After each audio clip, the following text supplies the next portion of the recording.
The studio lights gleamed like searchlights over a battlefield. The air inside the CNN headquarters felt thick with tension. It wasn't just another interview, it was a national reckoning. On one side, a wave of conservative commentators had branded Zohram Mamdani as un-American, mocking his accent, twisting his statements about justice into attacks on the nation itself. On the other, millions watched in silence, waiting for someone, anyone, to stand up and say, enough. Denzel Washington, dressed in a simple charcoal suit, sat in the green room, watching the headlines crawl across the monitor. Mamdani's campaign in crisis. Celebrities back away from controversial candidate. He sighed deeply, eyes narrowing. He wasn't a politician. He never wanted to be. But injustice, especially the kind that targets someone for their heritage, lit a fire inside him that fame could never silence. The producer entered nervously. "Mr. Washington, you'll be live in 2 minutes. Are you sure you want to do this? This could cost you a lot." Denzel looked up slowly, his expression carved with conviction. "Then it's worth every damn second," he said. "America doesn't need another celebrity. It needs a conscience." As he stepped toward the bright lights of the stage, social media was already boiling, hashtags forming, newsrooms buzzing. The country didn't yet know it, but it was about to witness a moment that would split history in half. When Denzel stepped onto the stage, the studio fell into a hush that felt heavier than sound. Millions of eyes across America locked onto their screens. The host, Dana Porter, sharp, unflinching, a woman who lived for ratings, smiled like someone who knew a storm was about to break. "Mr. Washington," she began, her tone carefully balanced between curiosity and challenge, "you've chosen to publicly support Zohram Mamdani, a man accused by many of being too radical for America. Why?" Denzel leaned forward, elbows resting on the table, his voice low but steady. "Because truth doesn't need permission to speak," he said. "And I've seen this before, the moment a man of color starts talking about justice, power calls him dangerous." The audience murmured. Dana pressed. "So you're saying his critics are racist?" Denzel's eyes hardened. "I'm saying they're afraid. Afraid of a man who doesn't owe his voice to money, afraid of someone who reminds them that patriotism isn't about flags, it's about people." Twitter exploded within seconds. Hashtag Denzel defends Zohram shot to the top of trending lists. Conservative pundits barked back instantly, clips flooding online, "Hollywood's gone mad again. Another millionaire lecturing real Americans." But Denzel didn't blink. "You can call him un-American all you want," he continued, "but what's more American than fighting for those no one listens to? He's not the problem, he's the mirror." For a full 3 seconds, the host said nothing. Then, almost involuntarily, the studio broke into applause. Outside, in Washington, D.C., a senator threw his coffee across the room. The broadcast wasn't just live. It was a live.by morning, the world had changed. Denzel's words had turned from a late-night interview into a national earthquake. Every major outlet replayed the clip, slow motion, cropped close, dissected syllable by syllable. Cable news banners screamed. "Denzel takes sides. Washington defends Mamdani. Hollywood versus the establishment." Across breakfast tables, barber shops, and congressional offices, the debate raged. Some called Denzel a hero, finally, someone brave enough to call out the hypocrisy. Others branded him a traitor, another actor pretending to be a revolutionary. Meanwhile, at Mar-a-Lago, Donald Trump was pacing like a lion in a too-small cage. The former president had been watching the segment on repeat, jaw tightening with every replay. He slammed his phone on the table and barked to his aides. He thinks he can talk to America like he owns it? He's an actor. A damn actor. Within hours, Trump's Truth Social post exploded online. Denzel Washington should stick to movies, not Marxism. Sad. Cable anchors replayed the message, analysts debated his tone, and partisans cheered or jeered. But behind the noise, something deeper was happening. For the first time, a celebrity's defense of a politician wasn't dismissed as a publicity stunt. It felt real. Denzel hadn't delivered a performance, he'd delivered a sermon. And people were listening. In New York, students began sharing clips of Zohram's speeches. In Chicago, community centers quoted Denzel's line, "America doesn't need another celebrity. It needs a conscience." And in Los Angeles, a mural appeared overnight. Denzel and Zohram, shoulder to shoulder, painted under the words, "The voice America needs." What began as a spark was now a wildfire, and Washington didn't know how to contain it. By the next 48 hours, the establishment had mobilized like a cornered beast. Every talk show, every political podcast, every op-ed found a new obsession: Denzel Washington's dangerous influence. Mainstream anchors smiled through clenched teeth while painting him as a misguided Hollywood idealist. Conservative commentators called him an ungrateful elitist pretending to understand the working class. Even some liberal outlets whispered that he'd gone too far. It wasn't just noise, it was strategy. The machine knew how to bury a voice, drown it in distortion. Denzel's publicist called him that afternoon. "They're trying to drag you into the mud," she said, voice shaking. "They're saying you're funding Zohram's campaign. They're saying you want to start a new political movement."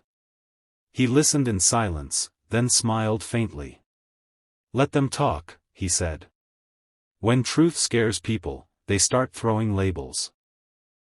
That's how you know you're hitting a nerve." But outside his calm exterior, the pressure was real. Corporate sponsors pulled back. Studio executives postponed deals. A studio that once begged him for cameos suddenly stopped returning calls. The Hollywood circle that praised him for decades now whispered behind closed doors, "He's gone political." That night, Denzel appeared at a charity gala in Los Angeles. Reporters ambushed him before he even reached the red carpet. "Mr. Washington, are you aligning yourself with the radical left? Are you saying Trump is racist? Do you regret your comments about Zohram Mamdani?" He stopped, turned toward the cameras, and said slowly, "I don't regret standing up for what's right. I regret that we've built a system where telling the truth feels like rebellion." The clip went viral instantly, but this time, the tone was different. You could hear anger building in the voices of ordinary Americans. The kind of anger that no PR campaign could contain. In Washington, a senior advisor muttered under his breath, "If he keeps talking, this could turn into a movement." It was only a matter of time before Donald Trump made his move. 3 days after Denzel's viral interview, the former president appeared on a primetime cable special titled, "The Truth About Hollywood Hypocrisy." The set glowed in crimson and gold, cameras positioned to capture every angle of his defiant smirk. The host introduced him with theatrical reverence. "Mr. President, you've seen the uproar caused by Denzel Washington's comments. America is waiting to hear what you have to say." Trump leaned forward, hands clasped, eyes gleaming with that familiar mix of charm and venom. "What I saw," he began, "was another overpaid actor pretending to understand real Americans. He's never built a business, never faced a real problem, never created a single job. And now he wants to tell us who should lead the country? Give me a break." The audience erupted in applause. But he wasn't done. "Zohram Mamdani, whoever he is, sounds like another socialist trying to destroy the American dream. And Denzel? He's defending him because Hollywood loves anyone who hates success." It was pure theater, but the impact was nuclear. Within minutes, hashtags like #Trump vs. Denzel and #Hollywood hypocrisy began trending. Supporters flooded comment sections, calling Denzel ungrateful, arrogant, even un-American. Yet for every angry post, there were two defending him. A veteran from Atlanta wrote, "Denzel has done more for this country than any politician with a golden elevator." A teacher from Detroit added, "If standing for justice makes you un-American, then maybe we've forgotten what America means." Denzel's team advised silence. But silence was never his style. That same night, unannounced, he appeared on a rival network. No teleprompters, no PR filters. "Trump can call me whatever he wants," Denzel said, eyes burning straight into the camera. "But this isn't about me. It's about power, and how it's terrified of being told it's wrong." The clip broke every engagement record the network had ever seen. Commentators didn't realize it yet, but history had just shifted again, this time live, unfiltered, and unstoppable. By sunrise, America wasn't just talking, it was boiling. News networks played the Trump-Denzel showdown on repeat. Pundits screamed over each other, headlines pulsed in red, and social media split into two worlds that refused to meet in the middle. On one side, those who cheered Denzel as the last man in Hollywood with a spine. On the other, those who saw him as a spoiled millionaire pretending to be Malcolm X. The tension wasn't digital anymore, it was real. Protests broke out in cities from Atlanta to Seattle. Some held up signs reading, "Denzel speaks for U.S." Others carried banners screaming, "No to celebrity politics." The line between politics and entertainment had vanished, and the world was watching America unravel in real time. Meanwhile, inside the White House, Trump's advisors were scrambling. His staff knew the optics were bad. A former president sparring with one of the most respected black figures in the nation didn't look presidential, it looked personal. But Trump didn't care. He wanted war. He wants to talk about corruption. Trump barked in a late-night meeting. "Let's show the world his corruption, the Hollywood kind. The lies, the money, the fake virtue." Within hours, conservative outlets began releasing coordinated hit pieces. Anonymous sources claimed Denzel had connections to radical organizations. Others hinted at foreign donors backing Zohram Mamdani. Every smear was designed to discredit the movement before it could grow. But it backfired spectacularly. Because instead of retreating, Denzel went quiet, completely silent, for 48 hours. No posts. No appearances. No comments. Just silence. And in that silence, something powerful happened. Clips of his earlier speeches resurfaced. People began sharing his old quotes about discipline, integrity, and faith. Communities that had never cared about politics suddenly began organizing town halls, using Denzel's words as rallying cries. "When a man refuses to kneel to power," one post read, "he teaches others how to stand." America was shifting, not through policies or platforms, but through conviction. And everyone could feel it. The old political script was falling apart. In the background, Trump's team planned one final televised confrontation. A special broadcast. A face-off that would decide who controlled the national narrative. It was billed as the debate that was never supposed to happen. Two men, two legacies, one nation on edge. The network had secured a primetime slot, 9 p.m. Eastern. The stage gleamed beneath the lights, perfectly balanced between symbolism and spectacle. On one side stood Donald Trump, shoulders squared, tie blazing red like a warning sign. On the other stood Denzel Washington, composed, silent, his calm more dangerous than fire. The moderators tried to smile, but the tension was thick enough to cut. Every camera in the country was aimed at them. Every living room felt like part of the battlefield. "Mr. Washington," the host began, "you've accused the former president of enabling corruption and division. Do you stand by those words?" Denzel's eyes didn't waver. "I don't accuse," he said softly. "I observe. When leaders trade truth for ego, the people pay the price." Trump smirked, shaking his head. "Here we go again, another actor lecturing real Americans. You make millions pretending to be heroes, Denzel. I am one. I ran this country. I built an economy. You read scripts. The audience gasped, half cheers, half outrage. But Denzel didn't flinch. His tone sharpened, like a blade meeting steel. And you burned bridges, Mr. Trump. You turned leadership into performance. You taught Americans to shout instead of listen. Trump interrupted, voice rising. I taught Americans to fight back. To stop bowing to elites like you. The moderator tried to intervene, but it was too late, the exchange had ignited. Two worlds collided in real time. The crowd roared as words turned into open fury. For a brief, electric second, Denzel leaned forward and said the line that would replay on every screen for months to come. You call me an elitist, but I never asked for a crown. You did. That's the difference between an actor and a tyrant. Silence. Then chaos. The studio audience erupted, some cheering, some booing, all shouting. The control room panicked as producers tried to mute overlapping mics. The broadcast was pure bedlam, a modern American storm.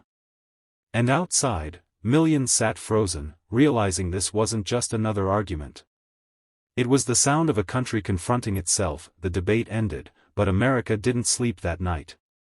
Clips of Denzel's final line, "That's the difference between an actor and a tyrant," flooded every platform within minutes. It became a rallying cry, a meme, a manifesto. Twitter, TikTok, YouTube, all pulsed with one phrase, #No Crowns No Kings. Major news outlets replayed the confrontation on a loop, dissecting every breath, every glare, every micro-expression. Pundits on the right accused Denzel of inciting rebellion. The left hailed him as the voice of conscience in a country addicted to power. But beyond politics, something deeper was happening. In coffee shops, classrooms, and construction sites, people were talking again. Not about parties or polls, about integrity. About what it meant to lead. About how truth had been buried under celebrity and outrage. One viral post from a young veteran summed it up perfectly. Denzel didn't destroy Trump, he reminded us what leadership used to sound like. Meanwhile, Trump's camp scrambled to contain the narrative.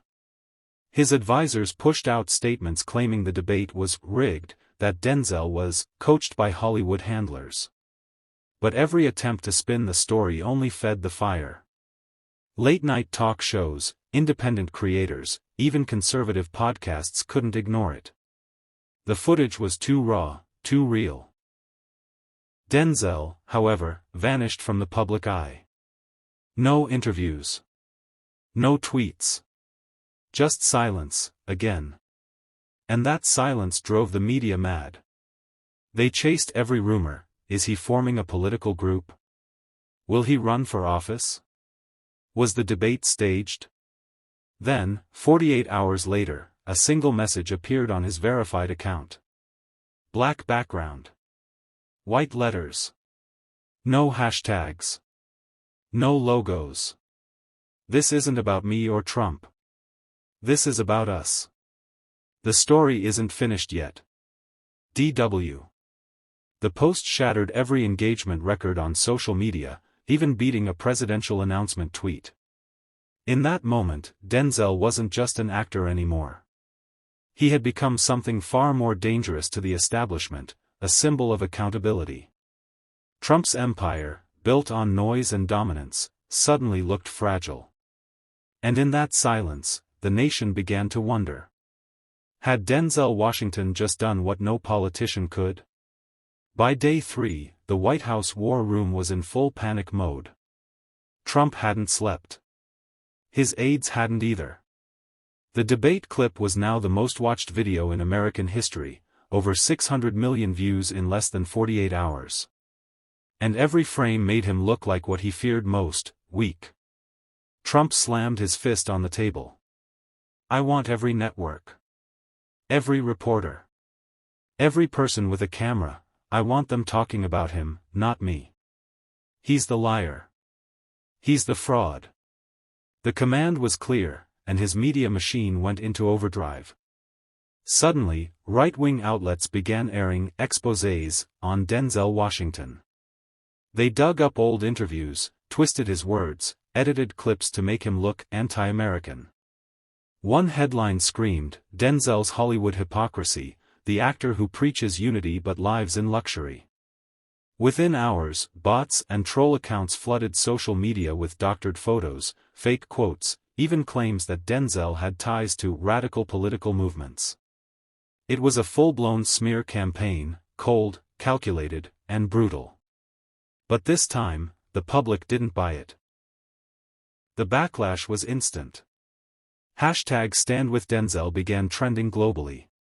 Fans, journalists, veterans, and even some Republicans spoke out, calling Trump's tactics the politics of fear in its purest form.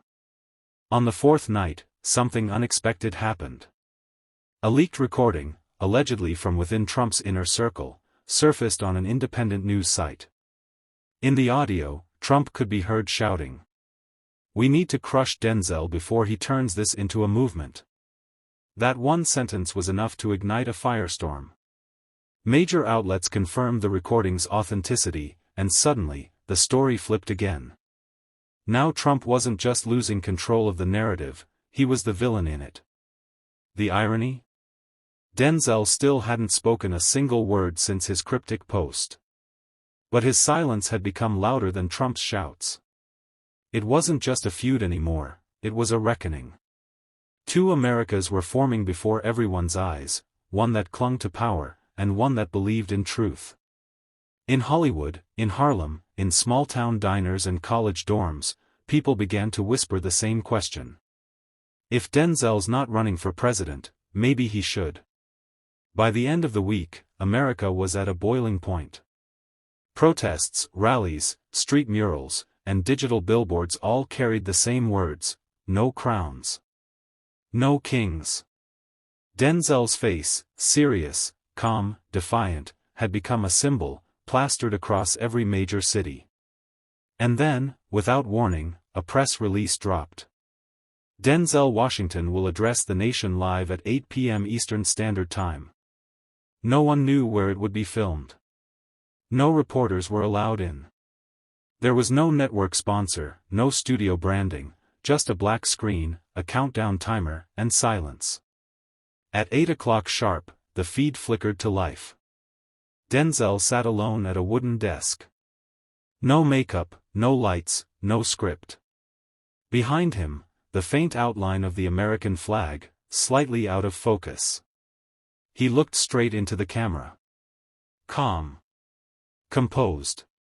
Deadly honest. "This isn't a movie," he began. "This is a wake-up call. For too long, we've treated truth like entertainment. We clap for lies, we boo honesty, and we call it politics." The room was silent. You could almost feel the country listening. "I've been called a hypocrite, a fraud, a coward. But I'll tell you this, I've never used fear to build a following. I've never lied to keep power. And I've never told a man to bow to me." Then his tone hardened. "Donald Trump is not the disease. He's the symptom. The disease is what made him possible, the addiction to outrage, the love of power, the silence of good people." The feed cut between live reactions, millions watching in bars, homes, and city squares. Some were crying. Others were frozen. We can't rebuild America with hate. We can't lead by dividing. If you want a king, don't look to me. If you want a country that still believes in decency, then stand up. Not for me. For yourselves. Then came his final line, the one that would echo through history. "The spotlight's not mine anymore. It's yours. What you do with it will decide who we really are."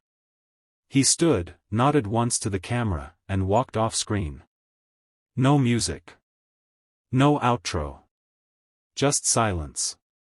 Within minutes, every major outlet declared it the most powerful unscripted moment in modern American history. Trump tried to counter with a live stream minutes later, but the internet wasn't watching him anymore. Across the country, people poured into the streets holding candles and flags. It wasn't a protest. It was something rarer. Hope, raw, fragile, and real, had returned. And as dawn broke over Washington, D.C., the words that began as Denzel's challenge had become something larger. A movement. A mirror. A beginning. The screen fades to a slow pan of the Capitol at dusk. The crowd's chants fade under the weight of Denzel's calm, steady voice. Sometimes it takes one voice to remind us what courage sounds like. Zohram spoke truth, not for power, not for fame, but for people. And when they tried to silence him, others stood up. Because justice isn't loud, it's relentless. The music rises, deep, emotional, steady. If there's one thing this moment taught us, it's this. Change doesn't start in Washington. It starts with those who dare to believe that honesty still matters. The final shot shows Denzel turning away from the cameras, fading into the crowd, symbolizing that this fight now belongs to everyone. The stage is yours, America. Use your voice, before someone else speaks for you.